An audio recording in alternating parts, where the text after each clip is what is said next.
bagaimana saya sampaikan bahwa judul kita hari ini adalah penerapan SMK 3 memahami pelaksanaan dan memenuhi 5 prinsip utama yang merupakan hal yang paling penting di dalam penerapan SMK 3. Jadi di sini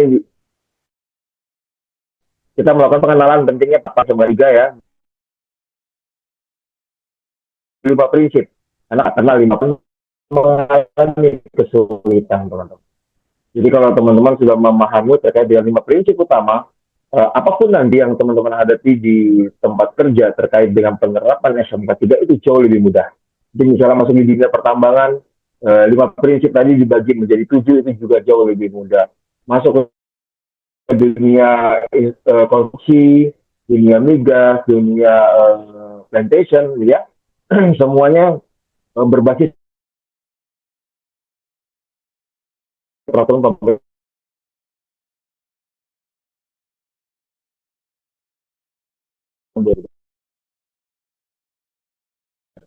Yang tentunya penerapan 5 prinsip utama. Baik, kenapa SMK 3 itu penting?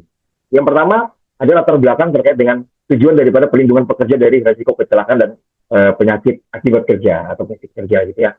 Jadi tujuan daripada SMK 3 itu adalah tentunya membangun sistem K3 yang ada di dalam perusahaan, di sebuah industri. Yang tentunya adalah fokus memberikan keselamatan, memberikan jaminan keselamatan kepada tenaga kerja, memberikan kepastian terhadap kelayakan peralatan yang digunakan di tempat kerja, memberikan kepastian juga terhadap pengamanan terhadap lingkungan kerja.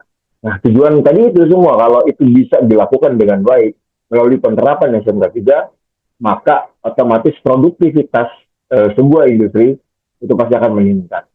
Kenapa bisa meningkat? Ya, karena tadi mampu dia mencegah kecelakaan kerja dan penyakit akibat kerja, artinya tidak ada orang yang sakit, tidak ada orang yang celaka di dalam melakukan pekerjaan. Karena apa? Semuanya terjaga dengan baik. Yang kedua tadi, peralatan. Semua peralatan teruji dengan baik, terinspeksi dengan baik, terkalibrasi dengan baik, dan sesuai dengan standar-standar yang diberlakukan, maka dapat dipastikan peralatan yang digunakan siap kerja. Begitu juga dengan lingkungannya. Lingkungan kerja yang selalu dikontrol dengan baik, ya, melalui program izin industrial, juga penjagaan terhadap pengelolaan limbah yang ada di industri, dilakukan dengan baik, dikelola dengan baik, tentunya tidak akan terjadi namanya pencemaran. Tidak ada yang namanya delay time terhadap pekerjaan karena peralatan rusak. Gitu ya.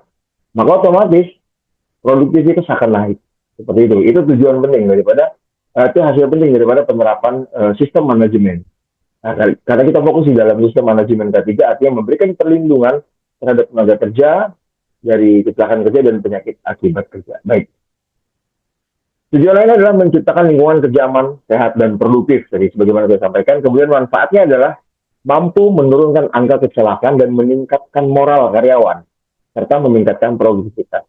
Teman-teman, kalau kita serius ya menjalankan SMK 3, mulai dari komitmen manajemen sampai dengan keterlibatan seluruh karyawan, teman-teman, maka angka kecelakaan itu nggak cuma turun, bisa kita hilangkan, ya, bisa sangat dihilangkan,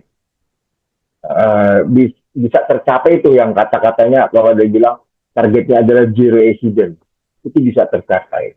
Bahkan yang lebih hebatnya lagi adalah kita dapat membangun budaya K3 yang luar biasa di tempat kerja.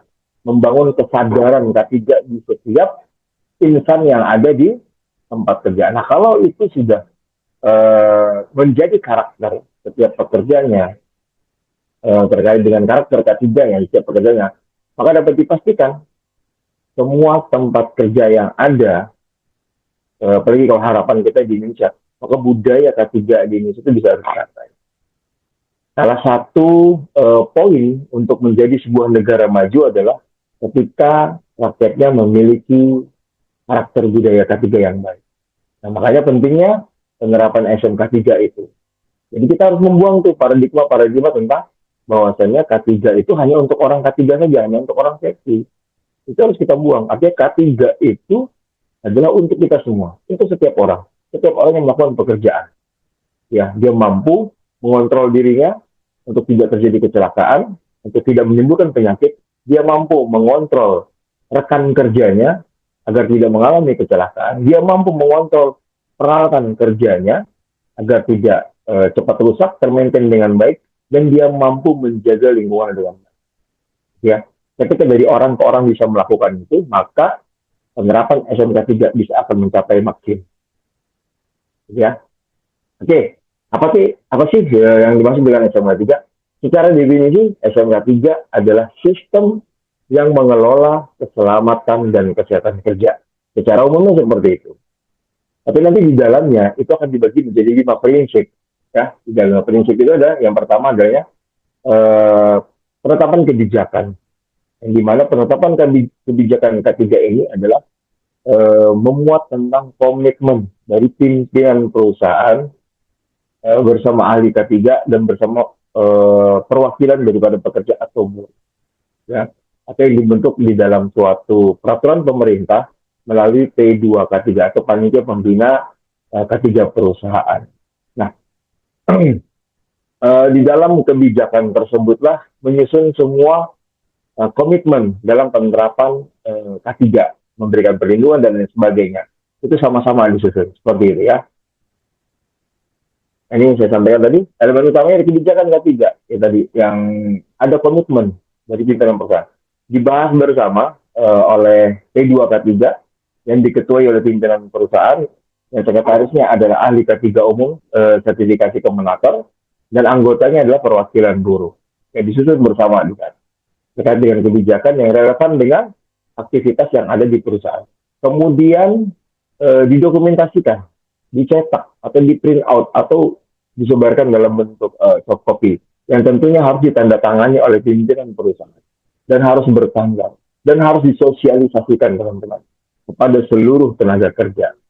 Nah, ketika kebijakan tersebut sudah disebarluaskan, maka harus konsisten dalam pelaksanaan pemenuhan kebijakan tersebut. Jadi tidak hanya dibuat kebijakan tertulis di atas kertas saja gitu ya, kemudian disebarluaskan, tapi implementasinya tidak ada, maka dapat dipastikan penerapan SMK 3 tidak akan berjalan secara maksimal.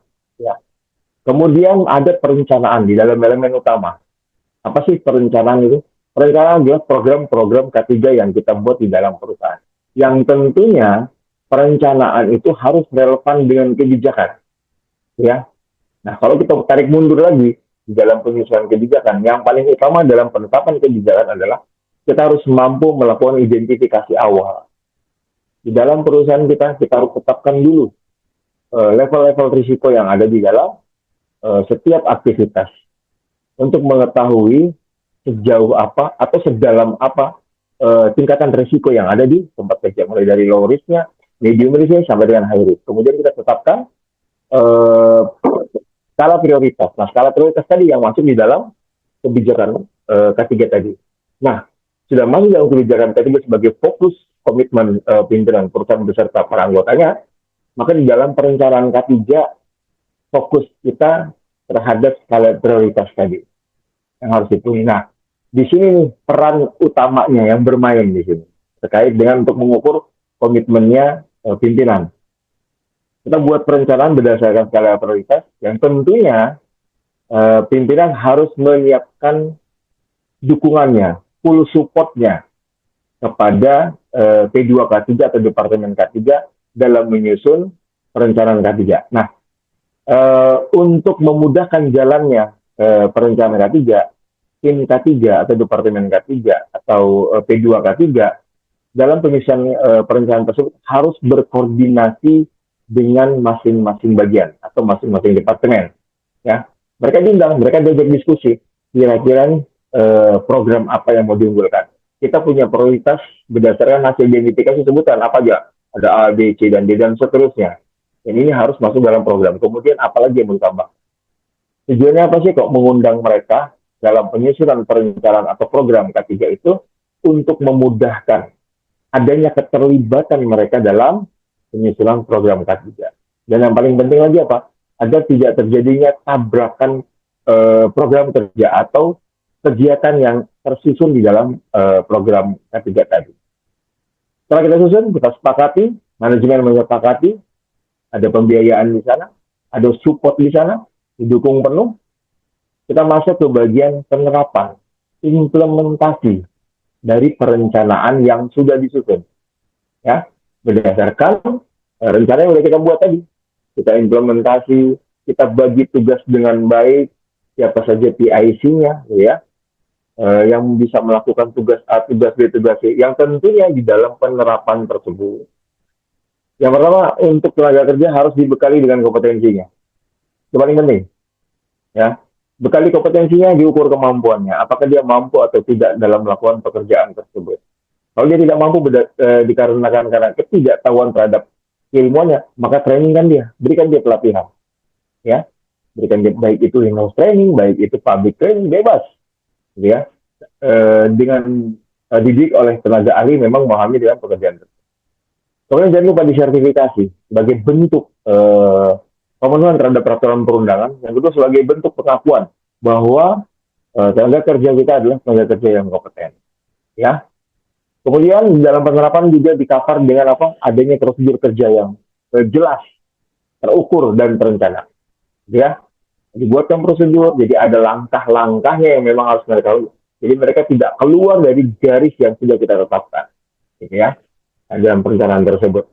Pelaksanaan perencanaan sudah berjalan sesuai dengan penerapan sudah berjalan sesuai dengan perencanaan. Kemudian jangan lupa dilakukan evaluasi, monitoring dan evaluasi itu penting. Tujuannya apa sih? Untuk mengukur apakah penerapan dengan perencanaan itu berjalan imbang atau tidak, gitu ya. Apakah sesuai antara rencana dengan implementasi? Kalau tidak, ada apa? Nah, disitulah kita mencari gap-nya tadi, ya. Ada apa nih? Kok tidak balance nih antara perencanaan dengan penerapan? Apakah adanya munculnya bahaya baru, gitu ya? Apakah adanya perubahan teknologi, gitu ya?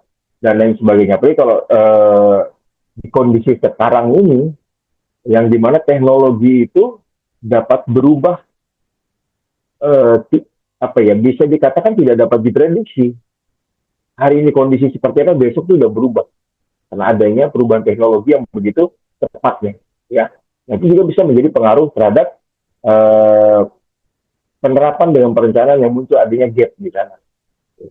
Nah, juga kita harus bisa menanamkan prinsip automasi terhadap tenaga kerja, artinya siap dan mampu menghadapi perubahan yang begitu cepat, gitu ya. Oke, setelah kita dapatkan gap analisisnya, kita lakukan analisa apa saja yang terjadi perbedaan, terjadi gap, munculnya gap analisis tadi antara perencanaan dengan penerapan. Nah, kita lakukan evaluasi. Kita evaluasi itu kira-kira kurangnya di mana atau yang mau diimprove-nya di mana. Sehingga apa? Nanti pada saat di dalam rapat tinjauan manajemen itu kita bahas di hadapan manajemen, ya. Apakah itu akan menjadikan program baru untuk diterapkan di tahun berikutnya atau mau ditindaklanjuti seperti apa. Dan yang paling penting adalah teman-teman, kita sebagai insan K3, kita juga harus mampu berpikir, memberikan usulan-usulan kepada manajemen itu tentang bagaimana dalam penyusunan perencanaan itu dengan efektif dan efisien. Gitu ya. Jadi mampu berpikir membuat sebuah perencanaan itu yang tidak gini. Banyak paradigma yang mengatakan bahwasannya K3 itu pemborosan. K3 itu buang-buang biaya dan tidak menghasilkan. Katanya begitu. Nah, itu kan apa? Itu kemungkinan ya, dikarenakan orang K3 ini dalam perencanaan dia meletakkan harga-harga yang cukup tinggi. Nah, kita sebagai orang K3 harus mampu berpikir secara ekonomi. Artinya apa? Secara fasilitas pemenuhan peraturan perundangan atau pemenuhan standar terpenuhi, pemenuhan rencana keselamatan terpenuhi, dan itu tidak harus mahal.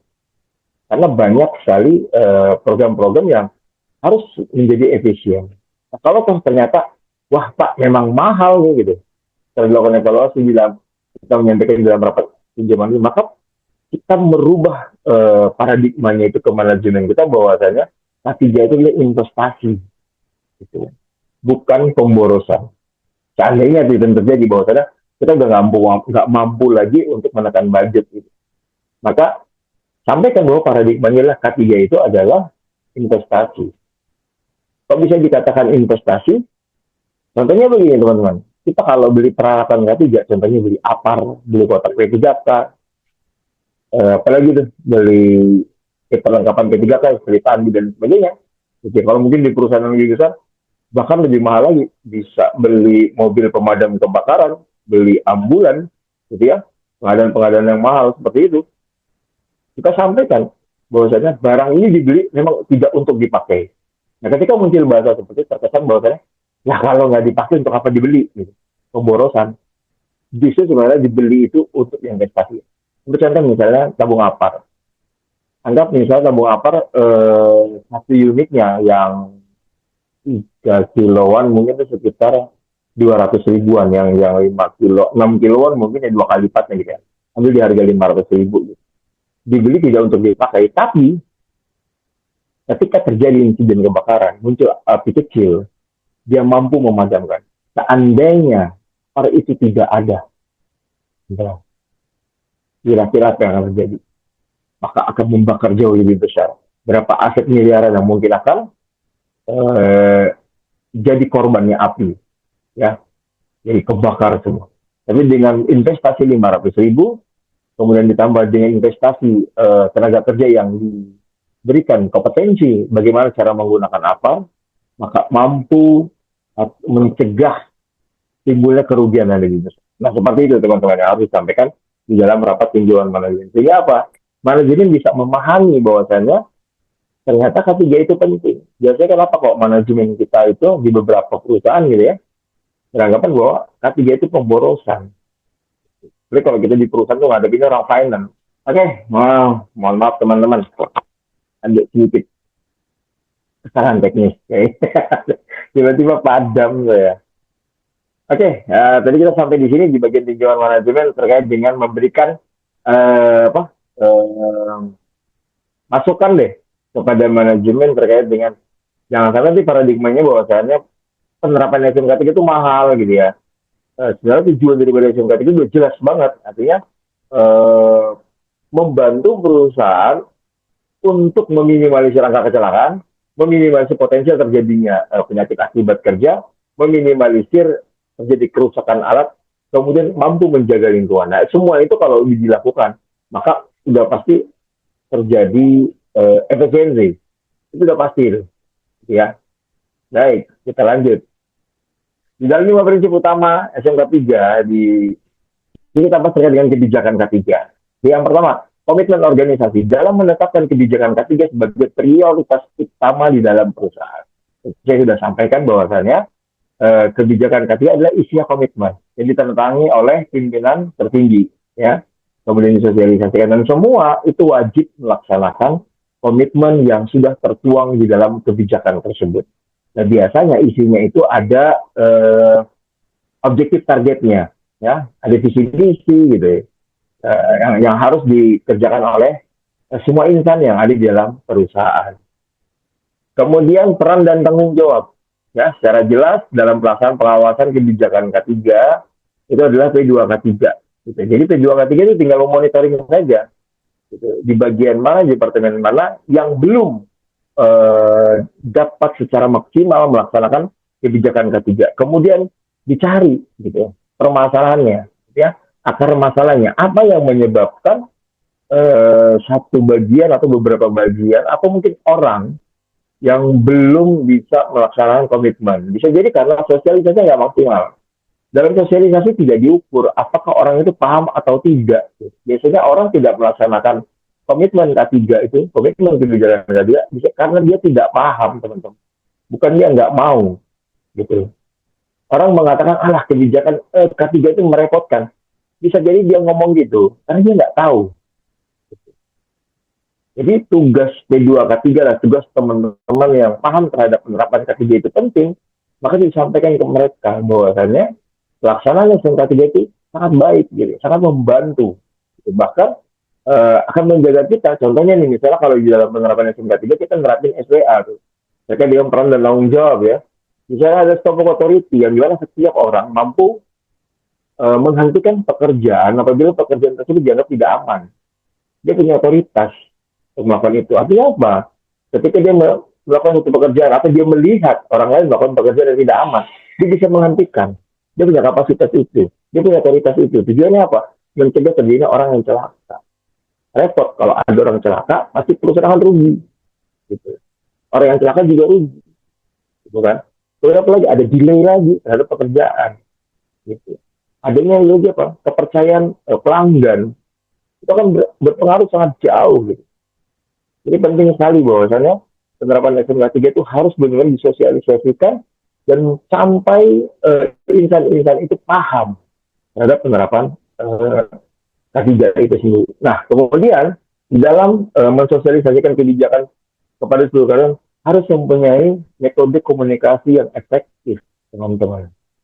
Sosialisasikan bisa melalui peragaan, bisa melalui visual video, ya, macam-macam dilakukan. Dan diukur, evaluasi sejauh apa tingkat pemahaman mereka. Gitu. Dan yang mensosialisasikan juga harus mengukur diri. Ya, dia berhasil nggak sih secara komunikasinya dia, gitu, untuk menyampaikan kebijakan tersebut. Diukur sejauh apa persentase daripada pemahaman mereka terhadap kebijakan. Bisa melalui questionnaire, gitu ya, bisa melalui wawancara dan sebagainya, banyak cara yang bisa dilakukan. Kemudian tadi turun ke kebijakan menjadi perencanaan. Di dalam perencanaan sudah pasti ada namanya identifikasi bahaya mengenai potensi risiko yang ada di tempat kerja. Jadi saya bilang di awal apa? Adanya penetapan identifikasi bahaya. Atau istilah lainnya kalau di tempat kerja ada GSA, ada lagi HIRA. Umumnya sih HIRA yang lebih tepat ya, karena secara umum di Indonesia itu pakainya HIRA, hasil identifikasi dan assessment. Apa di dalam PP 50 disebut sebagai IGPPR, identifikasi bahaya, penilaian, dan pengendalian risiko. Ya, kita lakukan itu, kita susun, kita tahu tadi yang saya bilang ada low risk, medium risk, dan high risk, sehingga kita tahu skala prioritas yang harus kita lakukan di dalam perencanaan. Dapat nilainya, dan bisa sampaikan kepada manajemen, kita evaluasi tingkatan risikonya, di dalam mitigasinya melalui 5 hierarki SOPI, eliminasi substitusi rekayasa tinggi dari administrasi dan APD, itu semuanya kita sampaikan ke manajemen bahwasanya inilah yang harus kita lakukan dalam menurunkan potensial terjadinya kecelakaan kerja, menurunkan level risiko yang tadinya dari high risk bisa turun ke medium, bagus lagi kalau bisa turun sampai ke dengan low risk-nya. Kemudian penentuan pengendalian tadi, mitigasi risiko tadi, maka jadilah rencana kerja, jadilah prosedur kerja, jadilah instruksi kerja yang harus dilakukan oleh seluruh insan yang ada di dalam perusahaan. Di dalam penerapan K3 tentunya harus diberikan pelatihan karyawan. Nggak bisa berjalan begitu saja penerapan programnya. Udah begitu guys, Anda ngerjain nggak bisa. Ukur dulu. Kita berikan pelatihan terhadap karyawan. Ya, berikan jaminan bahwasannya pemahaman prosedur keselamatan itu mampu diterima oleh pekerja. Yang kedua, penggunaan APD. Walaupun APD sebenarnya posisinya ada di mitigasi yang terakhir, gitu ya. APD lebih kepada standar requirement lah oleh perusahaan, ya, yang memang harus digunakan oleh tenaga kerja. Kemudian apa lagi? Pengawasan rutin. Pengawasan itu untuk memastikan kepatuhan penerapan praktek K3 di tempat kerja. Nah, sebagai seorang pengawas dalam melakukan pengawasan rutin K3, jadilah pengawas yang mampu memberikan edukasi kepada tenaga kerja. Bukan pengawas yang galak, pengawas yang mengintimidasi. Jadilah pengawas yang mampu mengedukasi, pengawas yang mampu mengayomi tenaga kerja. Ketika menemukan hal-hal yang anomali dilakukan kerja, jangan langsung dipunishment. Ajak diskusi dulu, apa yang menyebabkan dia sampai berbuat anomali. Bisa jadi karena ketidakpahamannya.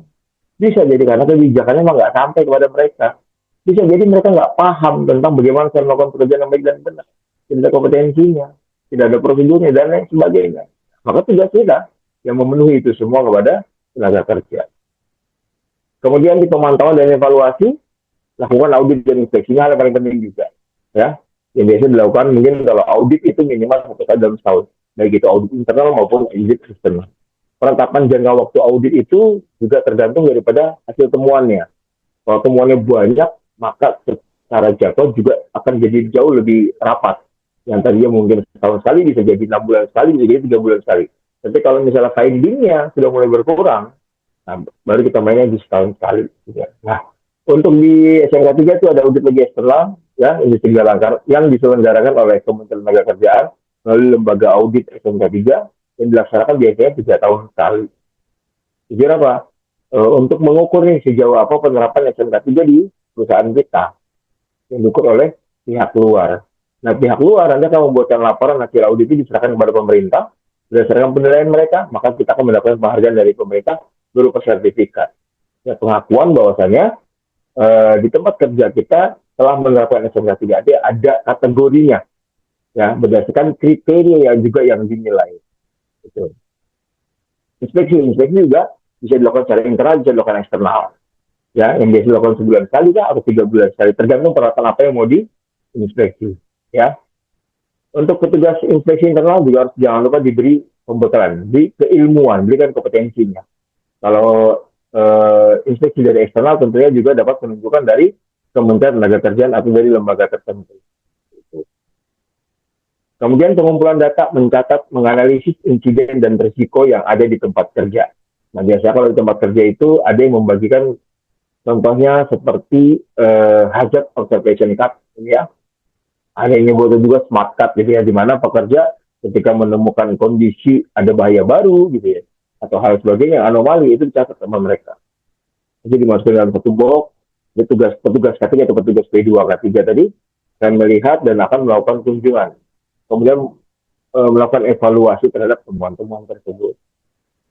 Kemudian perbaikan berkelanjutan, mengimplementasikan tindakan korektif dan preventif. Apabila terjadi sesuatu hal yang anomali, segera dilakukan perbaikan, kemudian diupayakan supaya kejadian tersebut tidak terulang kembali. Hal-hal preventif apa yang harus dilakukan. Seperti itu. Kemudian tinjauan manajemen K3. Ya, di dalam tinjauan manajemen K3 kita melakukan evaluasi kebijakan. Apakah kebijakan kita dari awal tahun sampai dengan akhir tahun ini berjalan sesuai dengan harapan atau tidak, gitu ya. Dan apakah kebijakan K3-nya itu bisa diteruskan? Apakah masih relevan untuk dilanjutkan di tahun berikut? Nah, dievaluasi di sana dalam rapat tinjauan manajemen. Dan ingat, yang perlu diingat adalah tinjauan manajemen harus dipimpin oleh pimpinan tertinggi di dalam perusahaan. Ya. Kedua, di dalam tinjauan manajemen keputusan yang membuat keputusan strategis berdasarkan hasil evaluasi K3. Ya, tadi saya bilang ada pengukuran antara implementasi dengan perencanaan. Dia muncul gap nggak? Kalau muncul gap, maka ketika gap itu muncul, kira-kira langkah perbaikannya apa? Langkah preventifnya apa?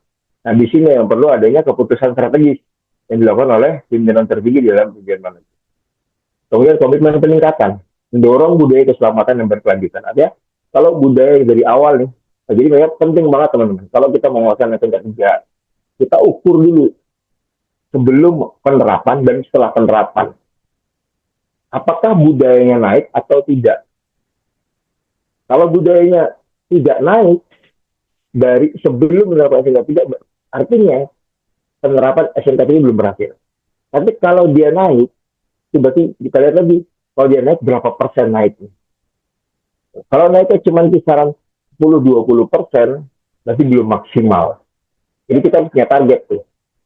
Kita nggak punya sistem, kita bikin sistem, targetnya adalah peningkatan budaya K3. Misalnya minimal di angka 50% harus tercapai. Dari segala hal gitu ya, kesadaran, kompetensi, angka kecelakaan, penyakit akibat kerja, kondisi lingkungan, itu ya seperti itu. Targetnya 50%. Nah, pada saat di akhir tahun di tinjauan manajemen diukur pencapaiannya sampai di mana. Kalau dia 50%, artinya tercapai. Nah, maka kita dorong lagi budaya keselamatan ketiga yang berkelanjutan. Target berikutnya harus dinaikkan 25%. Artinya di tahun kedua, itu bisa mencapai 75%. Nanti tahun ketiga bisa lagi 100% dan kemudian mempertahankan seterusnya. Seperti itu. Oke. Kesimpulan dan langkah selanjutnya adalah pahami prinsip utama yang tadi ada 5 tadi, ya, adanya kebijakan, perencanaan, penerapan, evaluasi, dan tinjau manajemen. Kemudian libatkan semua pihak yang ada di tempat kerja. Orang ketiga jangan main sendiri. Orang ketiga jangan bekerja sendiri. Orang ketiga itu tanggung jawab semua orang. Jadi libatkanlah semua orang. Kemudian lakukan tindak lanjut secara konsisten. Lakukan pemantauan perbaikan yang berkelanjutan yang harus dijaga. Harus komitmen, ya. Jangan setengah-setengah jalan, udah males lagi ngadepin eh, situasi kondisi yang wah ini kayaknya nggak bisa dirubah terus nyerah. Terus semangat, jangan berhenti, gitu ya. Cari langkah lagi, cari cara lain lagi, gitu, yang sekiranya bisa membangun budaya KTP yang baik di tempat kerja. Cari langkah lagi untuk bisa konsisten dan komitmen. Ya, baik dari saya itu teman-teman yang bisa saya sampaikan terkait dengan singkatnya materi penerapan SMK 3 yang kita fokus pada 5 prinsip penerapan SMK 3 tadi. Mungkin dari saya itu kurang lebihnya mohon maaf. Saya akhiri, terima kasih dan saya kembalikan ke Mas Arif. Silakan Mas Arif. Oke, baik. Terima kasih banyak Pak Denny untuk materinya luar biasa. Dan buat teman-teman semuanya yang ingin bertanya, silahkan bisa tuliskan pertanyaannya di kolom Q&A ya. Dan di sini juga sudah muncul beberapa pertanyaan. Tapi sebelum nanti kita bahas satu persatu terkait pertanyaan dari Bapak Ibu semuanya, saya akan menyampaikan beberapa informasi terlebih dahulu ya untuk Bapak Ibu semuanya dan juga rekan-rekan. Dan sambil menunggu rekan-rekan yang lainnya juga menuliskan pertanyaannya di kolom Q&A ya. Oke, terkait dengan sertifikat nih teman-teman semuanya. Mungkin buat yang sering mengikuti webinar, mungkin sudah pernah mendengar ini juga ya. Tapi buat teman-teman semuanya yang baru pertama kali bergabung, izinkan saya untuk memberikan informasi kembali bagi Bapak Ibu semuanya yang baru pertama kali bergabung. Untuk bisa mendapatkan sertifikat, pastikan install dulu aplikasi Mika Super App K3 atau Mika Pro. Ya, nanti bisa di download saja di Play Store dan juga di App Store. Dan khusus untuk pengguna baru, maka nanti tinggal daftar saja akan mendapatkan membership Platinum selama 3 bulan secara gratis. Ya, tapi setelah 3 bulan maka nanti akan kembali lagi ke silver, ya, seperti gambar yang di sebelah kanan kalau untuk yang silver. Kalau yang platinum seperti yang ada di gambar sebelah kiri. Nah, kalau misalkan teman-teman sudah kembali ke silver, nanti akan ada gambar gemboknya di halaman berandanya. Itu tandanya teman-teman silver, tulisan di sebelah kirinya ada tulisan silver juga di bawah nama kita, ya. Nah, itu perlu di-upgrade dulu teman-teman menjadi platinum. Supaya apa? Supaya menu regulasi terbuka, kemudian modul pelatihan juga terbuka aksesnya. Dan yang ketiga, teman-teman bisa mendapatkan sertifikat untuk webinar tiap hari Sabtu selama masa aktif platinum teman-teman berlaku ya atau masih aktif seperti itu. Maka itu gratis dapatkan sertifikatnya. Oke, nah kemudian juga untuk rekaman webinar juga akan kita tayangkan di channel YouTube-nya Kak Cik Deni. Jadi buat teman-teman semuanya bisa lagi nanti mereview kembali materi-materi yang ada di webinar Kolega Media Tama tentunya dan juga beberapa video K3 lainnya di channel YouTube-nya Kak Cik Deni. Pastikan teman-teman semuanya sudah subscribe dan klik tombol loncengnya supaya nggak ketinggalan video terbaru dari Kak Cik Deni. Nah, kemudian informasi selanjutnya adalah terkait dengan SKP dan juga lisensi teman-teman semuanya ya. Kalau teman-teman punya SKP dan lisensi Kemnaker RI untuk yang level ahli, silahkan bisa dicek apakah sudah akan mendekati expire atau belum.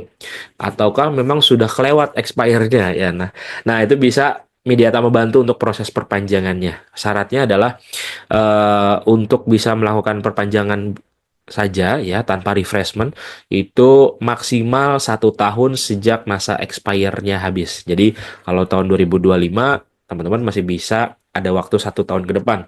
Itu nggak perlu untuk refreshment. Jadi cukup mengumpulkan dokumen perpanjangan lalu nanti teman-teman bisa mendapatkan untuk masa expire yang baru ya.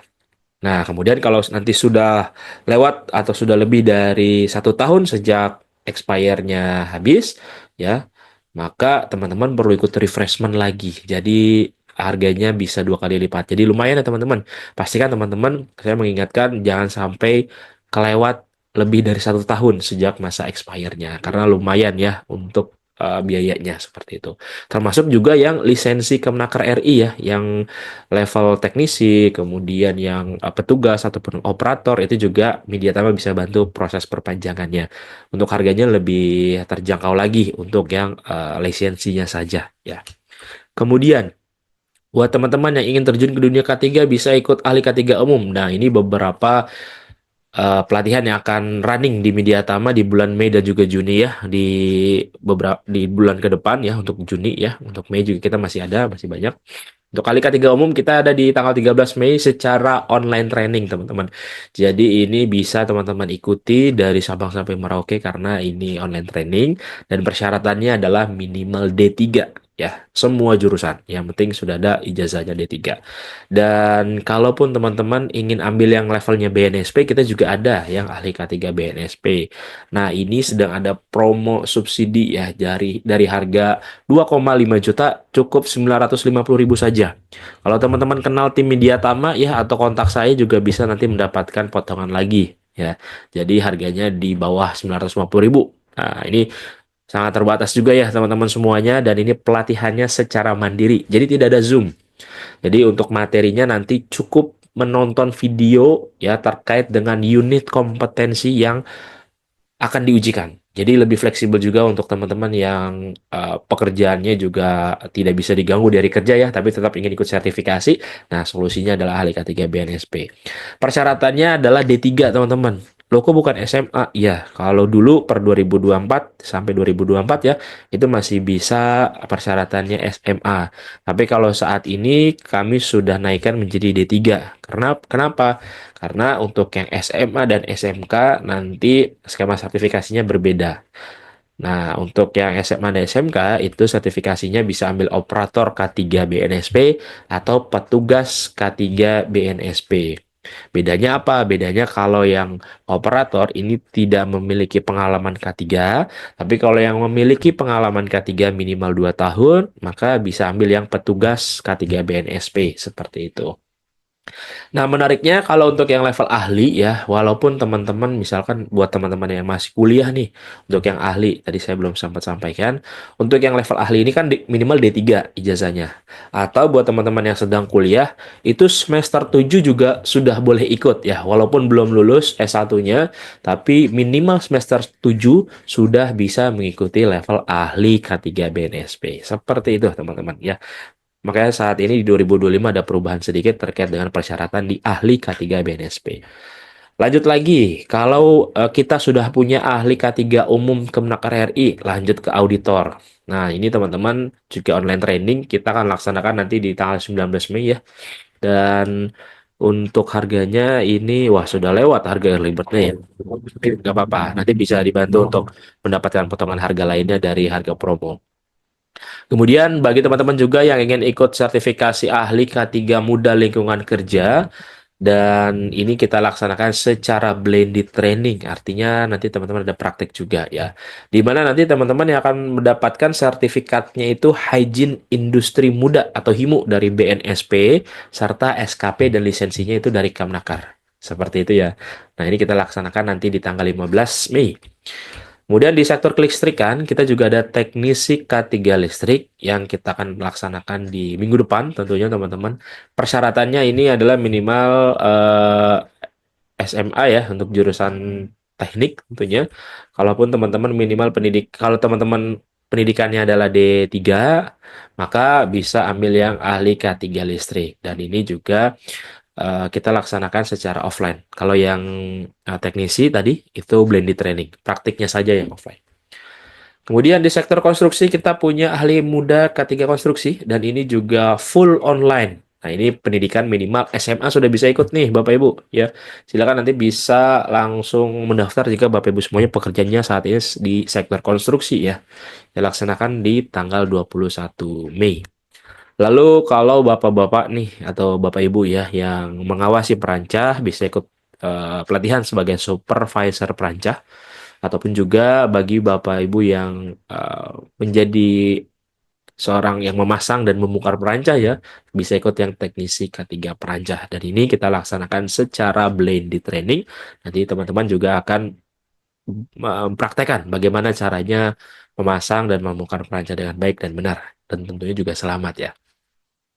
Lalu kita juga ada petugas kebakaran kelas D bagi Bapak Ibu yang di perusahaannya masuk ke dalam tim tanggap darurat. Ini penting sekali memiliki petugas pemadam kebakaran kelas D ya. Sudah ada aparnya di perusahaan, kita juga perlu disertifikasi supaya bisa memadamkan api dengan baik dan benar tentunya ya. Kita laksanakan secara blended training, nanti ada prakteknya di Alam Sutra Tangerang ya, di tempat praktiknya Media Tama. Kemudian P3K kita juga ada, untuk saat ini P3K offline, tidak ada kelas online lagi ya. Untuk P3K offline karena nanti akan langsung praktek ya Bapak Ibu. Bagaimana caranya RJP yang baik dan benar, cara membidai ya, nanti akan praktek di Media Tama di Jakarta Barat. Kemudian kalau Bapak-bapak bekerja di ketinggian, itu masih menggunakan platform peranca, nah itu bisa ambil yang TKBT tingkat 2. Kalau sudah bergelantungan menggunakan akses tali, itu ambilnya yang TKPK tingkat 1. Keduanya kita lakukan secara blended training teman-teman ya, dan akan langsung praktik ya bagaimana caranya bekerja di ketinggian dengan aman dan juga selamat. Lalu untuk operator forklift, nah bagi Bapak Ibu yang di perusahaannya memiliki forklift, pastikan operatornya memiliki SIO ya. Jangan sampai tidak ada SIO. Kalaupun belum ada SIO-nya nggak perlu khawatir. Silahkan bisa langsung hubungi Media Tama untuk pembuatan SIO operator forklift ya. Tentunya nanti akan sertifikasi dulu. Prakteknya nanti di Media Tama terkait dengan forkliftnya sudah kami siapkan ya, dengan transmisi otomatis. Lalu untuk K3 rumah sakit dan para medis K3 muda, kita juga akan ada di 19 Mei, dan yang K3 rumah sakit ini di Kemenaker RI ya, sertifikasinya Kemenaker RI. Tapi kalau yang para medis K3 muda itu dari BNSP. Keduanya kita lakukan secara online training.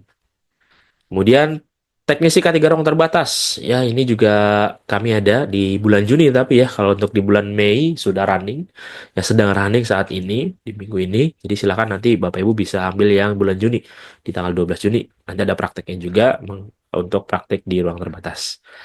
Kemudian di sektor migas, kami juga ada operasi K3 migas dan pengawas K3 migas. Yang ingin bekerja di sektor migas, penting memiliki sertifikasi ini ya. Bedanya apa? Ya bedanya di pendidikan Bapak Ibu ya.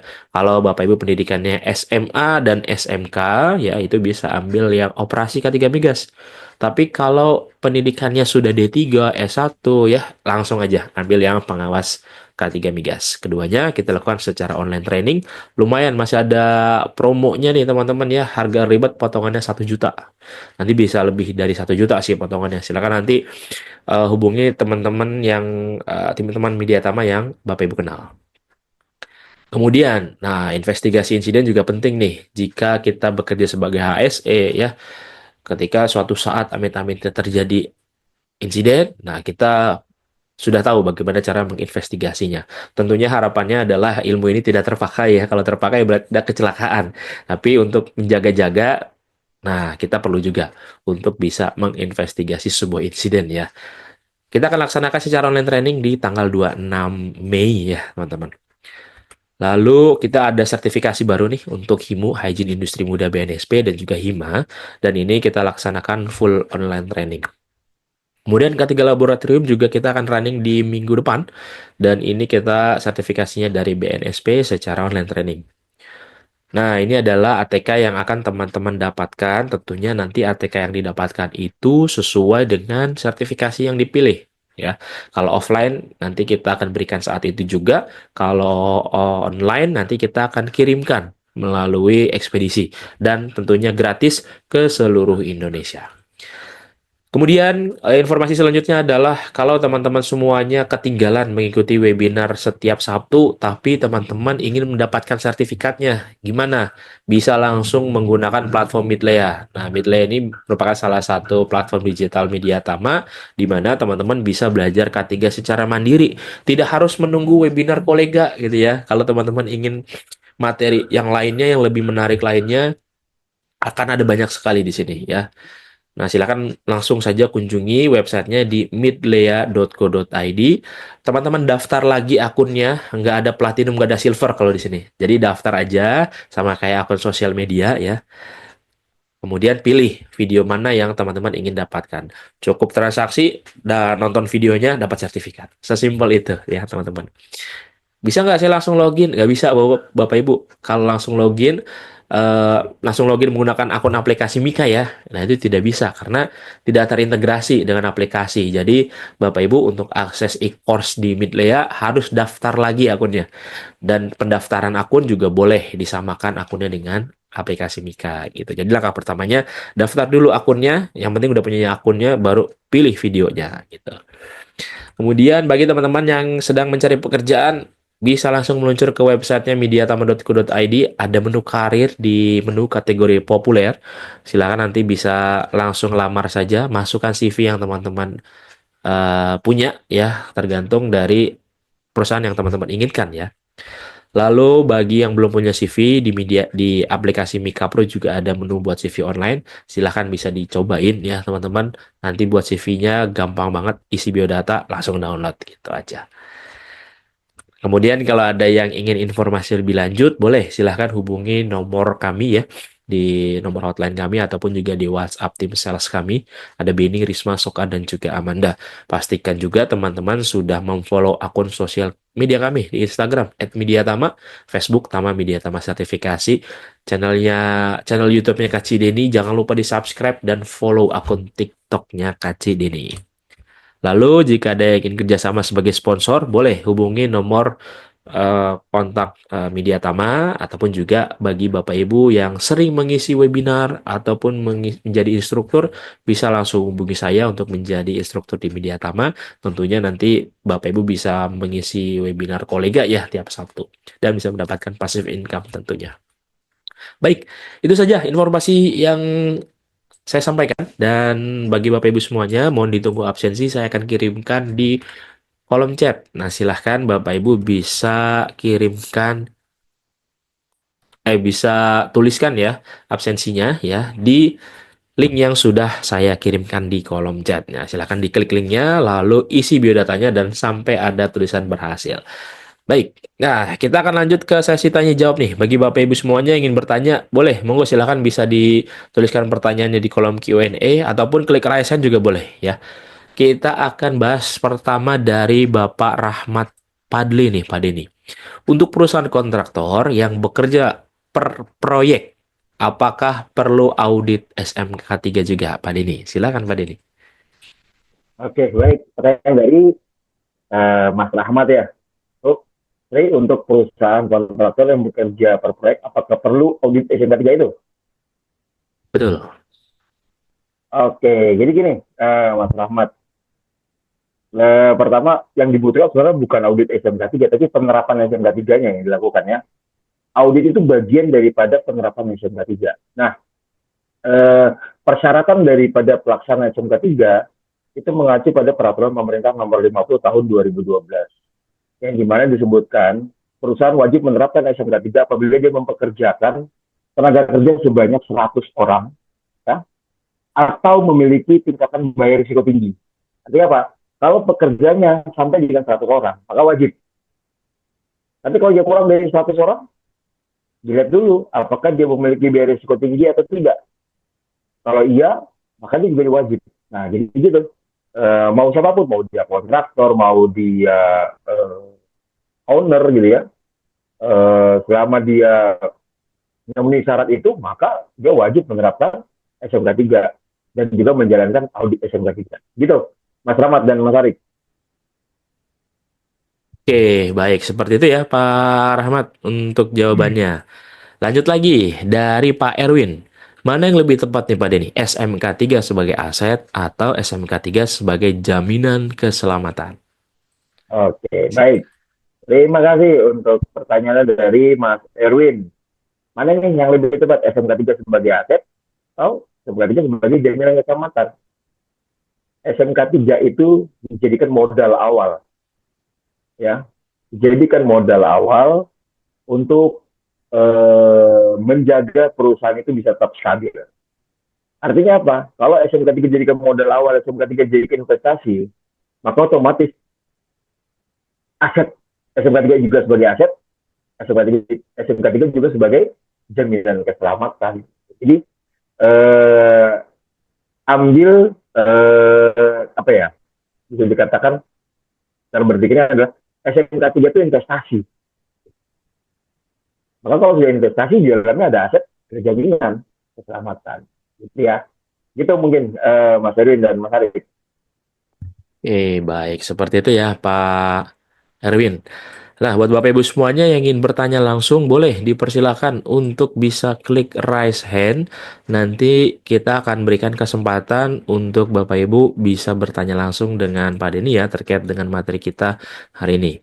Lanjut lagi dari Pak Suparman. Apakah ada standar berapa orang jumlah pengawas K3 di dalam proyek? Untuk standarnya mengacu kemana? Dan apakah biaya proyek, jumlah tenaga kerja, atau luas area proyek? Nah, ini bagaimana Pak? Silakan Pak Suparman. Pak Suparman. Pak Denny, silakan. Dari Pak Oke. Suparman. Baik, terima kasih. Untuk menentukan jumlah pengawas K3.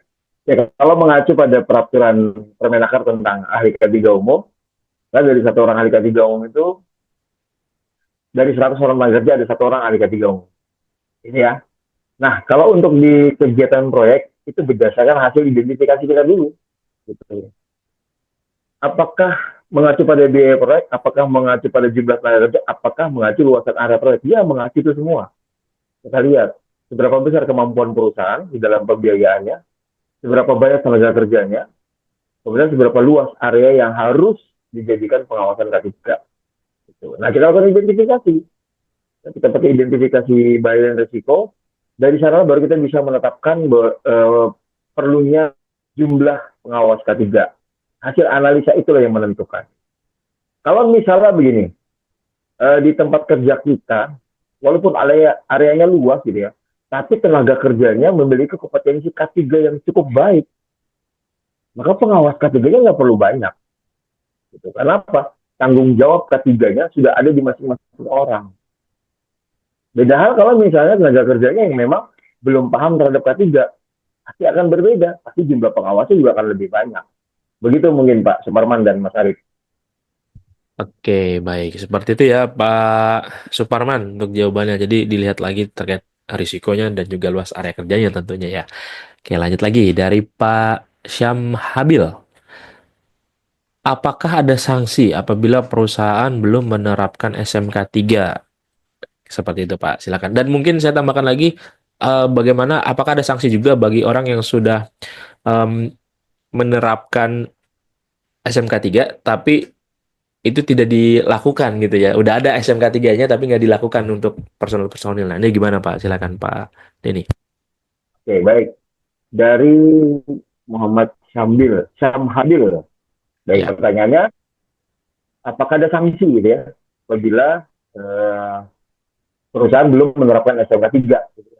Hmm. Ya, jadi tadi kembali lagi. Pertama, si perusahaan sudah memenuhi syarat atau belum untuk memenuhi penerapan SMK 3. Itu dulu. Ketika dia sudah memenuhi, maka dia wajib. Kalau dia tidak melaksanakan, maka ada sanksi.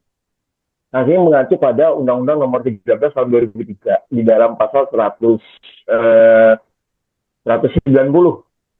di dalam Undang-Undang eh, Nomor 13 Tahun 2003 itu. Yang pertama ada sanksi administrasi. Yang pertama adanya teguran, ya, teguran secara lisan dari Dinas Tenaga Kerja melalui biasanya pengawas Binwasker tuh, pengawas pembinaan pengawas tenaga kerjaan. Kemudian setelah teguran, nanti perusahaan akan menjawab kenapa dia tidak melaksanakan bla bla bla gitu ya. Kalau dia tidak merespon, maka akan muncul namanya surat teguran. Teguran lisan muncul menjadi surat teguran, gitu ya. Kemudian muncul lagi peringatan tertulis sampai dengan pembatasan kegiatan usaha. Gitu. Kegiatan usahanya dibatasi, kemudian sampai dengan yang paling akhirnya adalah pencabutan izin daripada perusahaan tersebut. Itu terkait dengan sanksi administrasi. Kemudian ada sanksi pidana. Sanksi pidananya adalah denda. Perusahaan didenda maksimal itu sekitar 500 juta yang harus dia bayarkan. Jadi habis dia bisa bagi kemudian enggak, dia dendanya setelah dia bayar denda dan dia tetap kena kewajiban untuk menerapkan yang semua tidak. Kalau masih enggak melaksanakan ya udah kena denda, perusahaannya ditutup. Nah, paling ekstrim bisa sampai dengan pidana kurungan badan kepada pemilik usaha. Itu mungkin dari pertanyaan untuk Mas Mas Arif, silakan. Oke, baik. Seperti itu ya Pak Syam Habil untuk jawabannya. Nah, buat teman-teman, Bapak Ibu yang ingin bertanya lagi, silakan. Boleh klik raise hand juga boleh ya. Nanti bisa langsung bertanya dengan Pak Denny secara open mic ya. Oke, dan ini sudah ada pertanyaan lagi nih dari Pak Roma. Bagaimana dengan regulasi yang berbeda dalam suatu proyek? Contohnya, uji kelayakan boom lift dari PJK 3 yang dalam aturan Permenaker 1 tahun sekali, tapi proyek menggunakan regulasi sendiri dengan wajib uji kelayakan PJK 3 6 bulan sekali. Nah, apakah kita boleh argumen dengan konsultan di proyek tersebut? Silakan, Pak Dede. Oke, baik. Eh, ini sih sebenarnya yang wajib menjawab adalah regulator, jadi ya. Tapi nggak apa-apa, saya akan coba jawab ini. Untuk Mas Roma, terkait dengan regulasi yang berbeda, gitu. Ini sebenarnya regulasi ini nggak beda, gitu ya. Hanya saja pelaksanaannya yang berbeda, gitu ya. Jadi kalau misalnya dari Permenaker dianggap 1 tahun sekali untuk dilakukan uji kelayakan, ya. Sementara dengan konsultan di proyek tersebut diminta 6 bulan. Jadi kalau aturan pemerintah itu adalah aturan tertinggi, gitu. Dengan nilai ambang batas yang sudah ditetapkan. Ambang batasnya adalah 1 tahun sekali. Jadi minimal kita lakukan 1 tahun sekali. Apakah boleh melakukan 6 bulan sekali? Sangat boleh. Bahkan mau sebulan sekali juga boleh. Kembali lagi. Karena ini hitungannya ada pembiayaan dalam melakukan uji kelayakan. Kalau acuan kita terhadap pelaksanaan terhadap Permenaker, ya, maka ya udah penuhi yang 1 tahun udah cukup. Kalau tuh nanti di tempat kerja manajemen konsultan minta 6 bulan sekali, bilang saja bahwa kekuatan kita sudah memenuhi secara persyaratan berdasarkan Permenaker. Kenapa harus 6 bulan? Kalau ditanyakan 6 bulan, dasarnya apa? Apa yang mewajibkan kita harus 6 bulan? Kemudian kalaupun itu 6 bulan, maka bisa kemungkinan akan terjadi addendum pada pekerjaan kita terkait dengan nilai kontrak dan ada perubahan di sana. Karena ada biaya tambahan untuk yang 6 bulan. Mungkin begitu Mas Roma yang bisa saya jawab. Mas Arif, silakan. Baik, seperti itu ya, Pak Roma untuk jawabannya. Baik, lanjut lagi. Tadi ada yang raise hand perasaan deh. Oh, ini di lower hand lagi ya. Oke. Pak Ferry, ini dari Pak Ferry. Ada beberapa pertanyaan, ada 2 pertanyaan nih Pak. Yang pertama, apakah mandor dan subkon harus punya sertifikasi SMK 3? Pengalaman Pak Ferry di proyek yang punya sertifikasi SMK 3 hanya Menkon. Dan yang kedua adalah di bagian mana manajemen mutu terintegrasi di SMK 3. Nah, ini apakah ada tertulisnya, Pak? Nah, silakan, Pak Denny. Oke. Mas Ferry, pertanyaannya mandor dan subkon harus punya sertifikasi SMA. Yang punya sertifikasi itu adalah badan usaha, ya, bukan perorangan, bukan orang, bukan pekerjanya, tapi badan usahanya. Mungkin di sini maksudnya adalah subkon. Subkon harus punya sertifikasi SMK tidak? Kembali lagi persyaratan daripada peraturan pemerintah nomor 50 tahun 2012 yang dimana dia mempekerjakan 100 orang atau memiliki biaya resiko tinggi, maka dia wajib disertifikasi SMK 3. Ya. Pertanyaan kedua adalah di bagian mana manajemen mutu terintegrasi di SMK 3. Apa ada tertulisnya? Secara tertulis untuk integrasi itu tidak ada. Integrasi itu berdasarkan tim penerapan sistem manajemen di dalam perusahaan yang mengintegrasikan. Gitu ya. Justru sebenarnya dengan mengintegrasikan antar sistem itu bagus sekali. Pertama memudahkan pekerjaan, semuanya terintegrasi dengan baik. Mutu dijadikan satu dengan K3, mutu dijadikan satu dengan lingkungan, mutu dijadikan satu dengan pengamanan. Itu sangat bagus sekali. Jadi memudahkan kita lebih efektif dan efisien. Tapi kalau secara tertulis itu memang tidak ada. Ya, tapi memang dari beberapa ahli terkait dengan sistem manajemen, mereka menyarankan bahwasannya sistem manajemen itu harus terintegrasi. Di dalam SMK 3 sebenarnya ada di dalam PP 50 gitu ya. Nanti mungkin Mas Ferry boleh buka. Mohon maaf saya agak-agak lupa tuh di bagian mana. Terus bahwasannya sistem manajemen K3 TP50 dapat diintegrasikan dengan sistem manajemen lainnya di dalam perusahaan. Itu saya ingat kata-kata itu, tapi saya lupa di pasal berapa. Gitu mungkin Mas Ferry. Kembali ke Mas Arif. Silahkan. Oke, baik. Seperti itu ya, Pak Ferry untuk jawabannya. Lanjut lagi dari Pak Manaf. Bagaimana perusahaan dapat mengevaluasi efektivitas dari SMK 3, Pak? Silakan Pak Denny. Baik, terima kasih Mas Manap. Bagaimana perusahaan dapat mengevaluasi efektivitas SMK 3? Karena dengan melaksanakan internal audit. Gitu. Dan tentunya yang melaksanakan internal audit harus memiliki sertifikasi sebagai auditor SMK 3. Jadi dia harus memenuhi kualifikasi itu dulu. Jadi kalau perusahaan nggak punya gimana Pak? Tenang, tinggal hubungin Mas Arif aja. Gitu. Iya Mas Arif ya. Siap. Kita lakukan gap analisis. Gitu. Lakukan gap analisis dari tenaga ahli K3 yang sudah tersertifikasi, lakukan pengukuran, lakukan audit, gitu ya. Jadi metodenya adalah audit untuk mengukur evaluasi terhadap pemenuhan SMK 3, untuk mengukur efektivitas SMK 3. Begitu, Mas Manaf. Kembali Mas Arif. Oke, baik. Seperti itu ya, Pak Manaf untuk jawabannya. Oke, ini sudah ada yang raise hand, Pak Timothy. Silakan Pak Timothy. Selamat sore, Pak. Sore, Pak. Sama Pak, saya mau nanya, Pak. Bagaimana kalau lingkungannya itu tidak mendukung penerapan K3? Penerapan kerja ya, kita udah bicara ke manajemen, tapi sepertinya manajemen itu ya acuh tak acuh gitu, Pak. Apa yang kita harus lakukan, Pak? Terima kasih, Pak. Oke, silakan Pak Denny. baik, Mbak Timothy. Apa yang harus kita lakukan ketika menghadapi manajemen yang acuh tak acuh terhadap penerapan SMK 3? Pak, lakukan pendekatan dulu terhadap manajemen. Bisa jadi manajemen tidak paham berapa penting SMK 3 itu dilakukan. Itu dulu. Jadi kita harus menyiapkan bahannya, apa yang saya sampaikan. Ya, bisa jadi manajemen ini beranggapan bahwasanya penerapan SMK 3 ini pemborosan, sehingga mereka tidak acuh. Ya, atau dianggap mereka nggak penting. Nah, kita siapin bahannya. Yang pertama, pemenuhan peraturan perundangan dulu. Kedua, manfaat dan keuntungan daripada penerapan SMK 3 itu yang kita sampaikan dalam manajemen. Dan saya secara pribadi biasanya saya menggunakan metode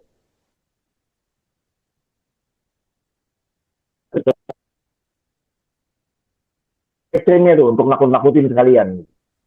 Jadi saya ngambil teori segitiga kecelakaan yang dimana angkanya itu yang dimulai dari 630, 10 dan 1. Saya bilang, Pak, di tempat kita ini ada teori tentang kecelakaan kerja yang mungkin menimbulkan kerugian bagi perusahaan. Di sini ada teori mengatakan bahwa ada 600 kejadian near miss yang di dalamnya itu ada 30 property damage. Kemudian di dalam 30 property damage itu ada 10 first aid case, dan di dalam 10 first aid case itu ada 1 potensial fatality. Nah, nanti kita sandingkan berdasarkan HSE performance kita. Di HSE performance kita, kejadian near miss sudah berapa, kejadian property damage sudah berapa, ya. Kita sampaikan mereka. Sampaikan bahwa Pak, ini potensialnya nih 1 ini akan muncul fatality. Kalau 1 ini muncul, maka potensial dinas tenaga kerjaan akan datang, kepolisian pasti akan datang. Kalau ada terjadi namanya fatality. Nah, supaya ini nggak datang, metode yang harus dilakukan mencegah ini, ada yang namanya SMK 3, Pak. Itu yang harus dilakukan. Nah, SMK 3 itu apa? Kenalkanlah SMK 3 itu kepada manajemen yang acuh tak acuh tadi. Biasanya begitu, Pak Timothy. Orang acuh tak acuh karena dia belum kenal. Tak kenal maka tak sayang lah istilahnya. Nanti kalau sudah kenal, bisa jadi dia sayang banget nanti, Pak. Malah. Gitu. Nanti Pak Timothy malah kerepotan kalau dia sayang. Gitu kan? Oke, itu aja dari saya. Mas Arif, silakan. Oke, baik. Seperti itu ya, Pak Timothy untuk jawabannya. Oke, ini lanjut lagi dari Pak Syam Habil lagi nih, Pak. Sebuah perusahaan pemberi kerja telah melakukan preventive action seperti safety talk, induction, inspection, ya, terus juga observasi dan lain-lain untuk meminimalisir terjadi kecelakaan kerja. Nah, namun tetap terjadi kecelakaan kerja terhadap karyawan outsourcing nih karena kelalaian dari outsourcing tersebut. Nah, siapakah dalam hal ini yang harus bertanggung jawab secara perdata dan pidana terhadap kecelakaan tersebut, Pak? Silakan, Pak Deddy. Oke, baik. Terima kasih, Mas Amal. Terkait dengan kecelakaan, perusahaan sudah melakukan, misalnya tugas K3 sudah dilakukan, ya.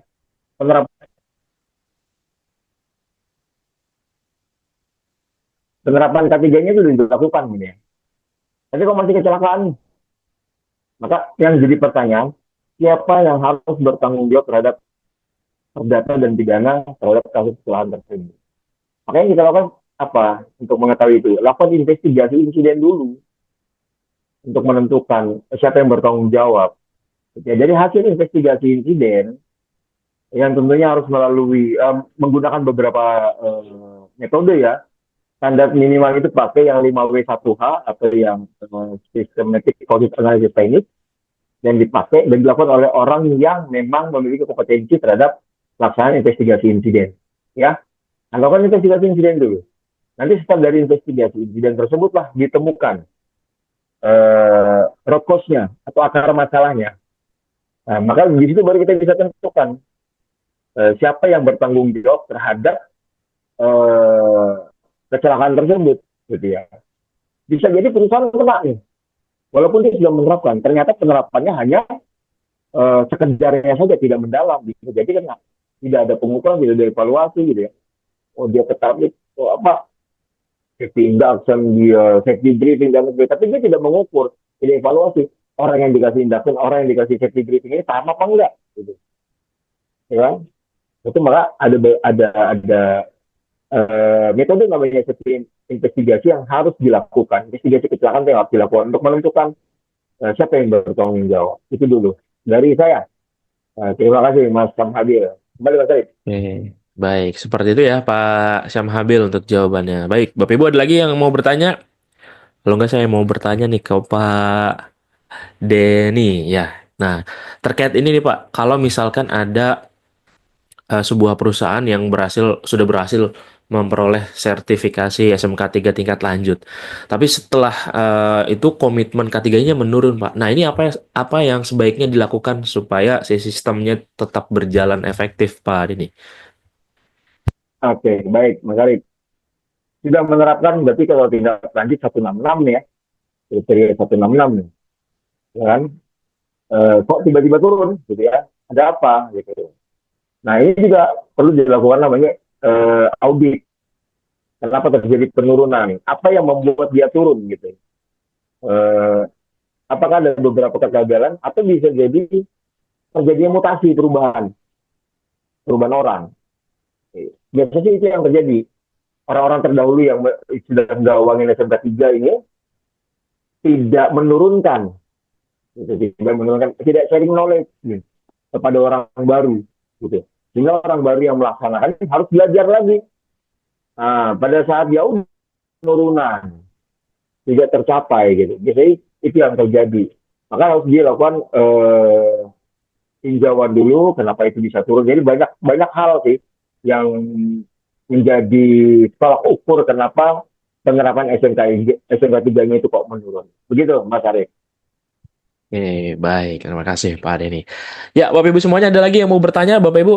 Kalau mau bertanya langsung ya boleh, silakan bisa klik raise hand ya atau Bapak Ibu tuliskan pertanyaan di kolom Q&A nih. Ada lagi Bapak Ibu? Kalau kalau tidak ada, berarti kita dengarkan closing statement dari Pak Denny ya untuk materi kita hari ini. Tidak ada yang raise hand? Oke, sudah cukup berarti ya.